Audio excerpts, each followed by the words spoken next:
بسم اللہ الرحمن الرحیم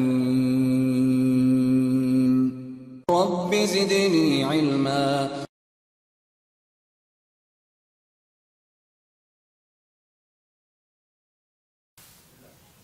الحمد للہ رب العالمین والعاقبۃ للمتقین والصلاة والسلام علی اشرف الانبیاء والمرسلین وعلى آلہ وصحبہ اجمعین ومن تبعهم بإحسان الى یوم الدین، اما بعد فاعوذ باللہ من الشیطان الرجیم، بسم اللہ الرحمن الرحیم۔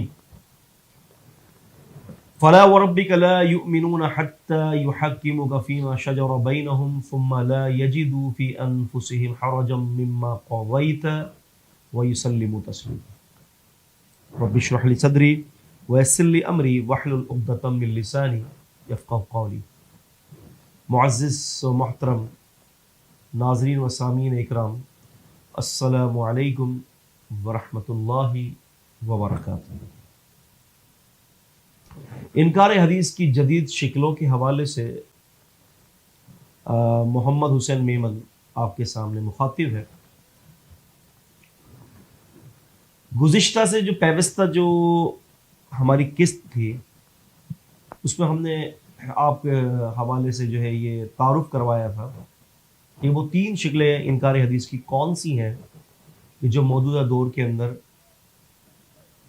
جو ہے وہ سامنے آ رہی ہیں۔ انکار حدیث کی جو پہلی شکل پہ ہم نے جو بات کی تھی وہ قرآن مجید کے حوالے سے تھی کہ حدیث کا مطلق انکار کرنے والی، حدیث کا مطلق انکار جو گروہ کرتا ہے، اس گروہ کا یہ کہنا ہے کہ جی یہ وحی الہی جو ہے دراصل وہ کتاب پر محصور ہے، کتاب کے علاوہ اللہ تعالیٰ کی وحی نازل نہیں ہوئی۔ اب اگر جب ہم دیکھتے ہیں قرآن مجید کو، تو قرآن مجید جو ہے ہمیں زندگی گزارنے کا جو ضابطہ دے رہا ہے، وہ صرف قرآن نہیں دے رہا، بلکہ اللہ تعالیٰ نے سورہ انبیاء سورہ نمبر 21 میں اور آیت نمبر 107 میں فرمایا وَمَا أَرْسَلْنَاكَ إِلَّا رَحْمَةً لِّلْعَالَمِينَ، ہم نے آپ صلی اللہ علیہ وسلم کو تمام جہاں کے لیے رحمت بنا کر بھیجا ہے۔ تو نبی پاک صلی اللہ علیہ وسلم کی ذات گرامی رحمت ہے، اور آپ ہی کی ذات کے حوالے سے اللہ تعالیٰ نے یہ اعلان فرمایا کہ لَقَدْ كَانَ لَكُمْ فِي رَسُولِ اللَّهِ أُسْوَةٌ حَسَنَةٌ، کہ یقیناً تمہارے لیے نبی کریم صلی اللہ علیہ وسلم کی زندگی میں بہترین نمونہ ہے۔ زندگی میں، فی رسول اللہ، فی رسول اللہ، یہ نہیں کہا کہ فی الکتاب، کتاب میں تمہارے لیے بہترین نمونہ ہے۔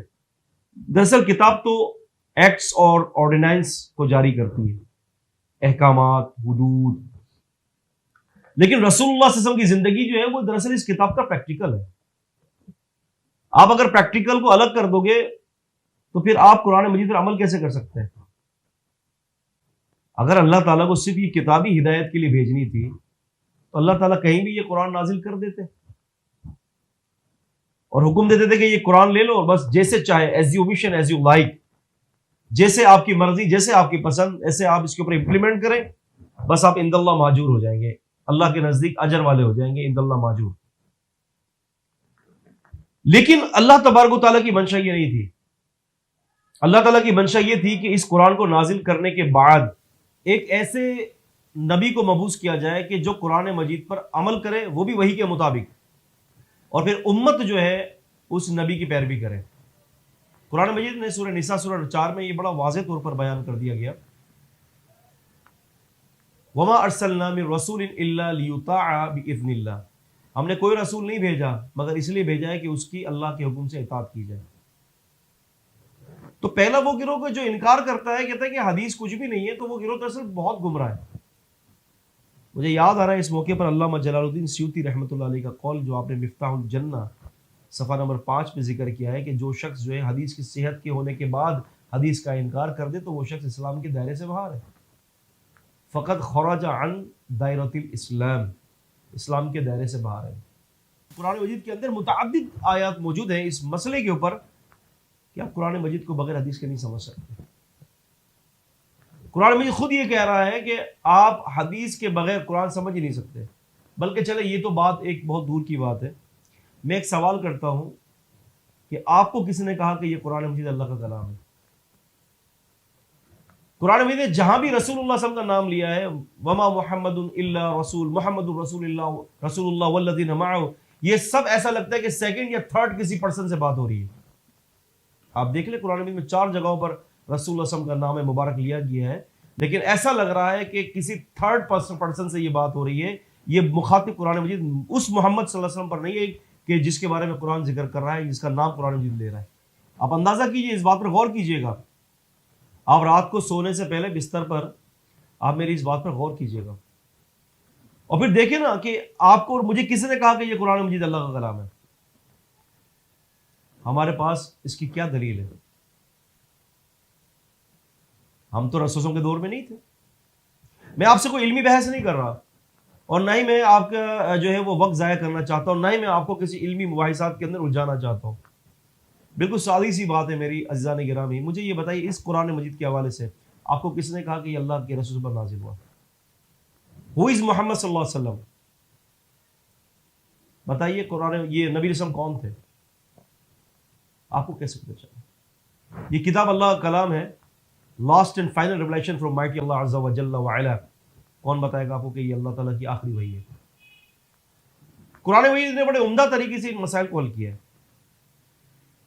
قرآن مجید میں تقریباً اپروکسیمیٹلی مور دین 30 پلیسز ایسی ہیں قرآن مجید کے اندر کہ جہاں پر اس کی وضاحت ہے کہ یہ قرآن مجید نبی صلی اللہ علیہ وسلم پر نازل ہوا اور رسول اللہ صلی اللہ علیہ وسلم کی اطاعت کو فرض قرار دے دیا گیا ہے، کمپلسری ہے.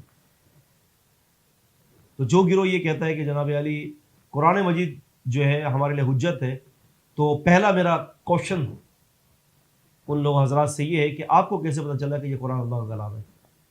حدیث کو تھوڑی دیر کے لیے آپ ہمارے موضوع سے خارج کر دیجئے، اور آئی آسک یو کوشچن کہ مجھے یہ بتائیے کہ یہ قرآن اللہ کا کلام ہے، ورڈ آف گاڈ ہے، تو یہ کیسے پتہ چلا مجھے اور آپ کو؟ ہمارے پاس تو اس کا کوئی ذرائع نہیں ہے.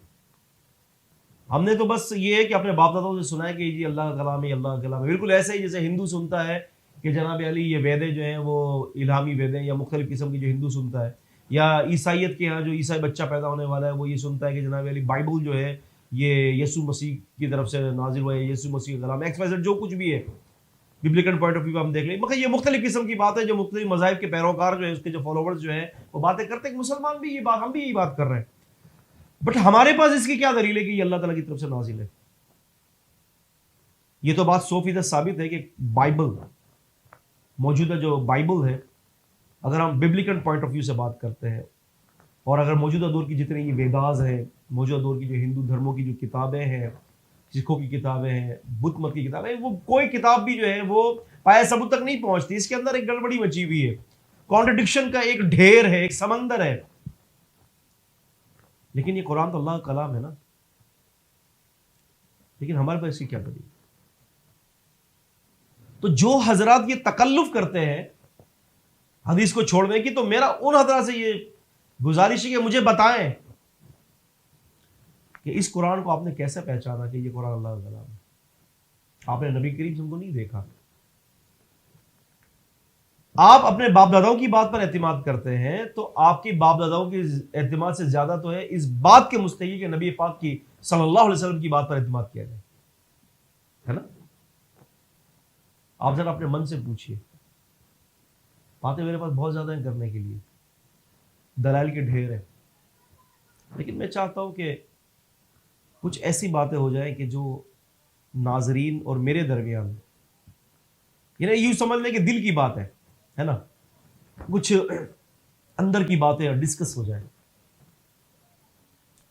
تو جو لوگ حدیث کو نہیں مانتے ان سے میرا ایک بنیادی سوال ہے. دلائل تو اتنے ہیں کہ اگر میں آپ سے بات کروں تو آپ یقین جانیے کہ پورا دن بھی اگر میں آپ سے کہہ دوں نا کہ پورا دن میں بات کرتا رہوں آپ سے، تو پورا دن جو ہے بات اس پر ہوتی چلی جائے گی. لیکن میرا پہلا یہ سوال ہے، جو حضرات حدیث کو نہیں مانتے ان سے میری گزارش یہی ہے کہ کتنے ایسے نبی آئے ہیں، نبیوں کی تعداد کا علم اللہ کے پاس ہے. قرآن مجید نے تقریباً 24-25 انبیاء علیہم الصلوۃ والسلام کا تذکرہ کیا ہے. مجھے بتائیے 4 نبیوں کے علاوہ کون سے ایسے نبی جن پر کتابیں نازل ہوئی ہیں؟ تو پتہ چلا کہ امت کی ہدایت کے لیے کتاب کا ہونا ضروری نہیں ہے، امت کی ہدایت کے لیے نبی کا ہونا بڑا ضروری ہے۔ اگر کتاب کا ہونا ضروری ہوتا تو پھر اللہ تعالیٰ نبیوں کو نہیں بھیجتا، کتاب کو بھیج دیتا۔ لیکن ہم دیکھتے ہیں اسلامک ہسٹری کی طرف اور انبیاء علیہ السلام کے حالات اور معاملات کی طرف دیکھتے تو ہمیں پتہ چلتا ہے کہ ہر نبی پر کتاب نازل نہیں ہوئی۔ 2 وحی کی قسمیں ہیں نا، ایک ہے ایکسپریس ریولیشن، وحی جلی، اور دوسری ہے وحی خفی۔ تو وحی جلی تو قرآنی صورت میں ہے، وحی خفی ہر نبی کے ساتھ ہے۔ آپ دیکھیں شعیب علیہ السلام، ہارون علیہ السلام، یحییٰ علیہ السلام، زکریا علیہ السلام، ادریس علیہ السلام، نوح علیہ السلام، ان نبیوں کو کون سی کتابیں ملی ہیں؟ لیکن اللہ تبارک و تعالیٰ نے کو نبی بنا کر بھیجا ہے اور ان کی امت کے لیے انہیں ایک ہدایت کا بہترین ماڈل قرار دیا ہے۔ تو لہٰذا میرا یہ بنیادی 1-2 سوال تھے آپ سے، اس کو غور کیجیے گا۔ انشاءاللہ ہم مزید اپنے اس گفتگو کو آگے بڑھائیں گے۔ تب تک کے لیے اجازت دیجیے۔ السلام علیکم ورحمۃ اللہ وبرکاتہ۔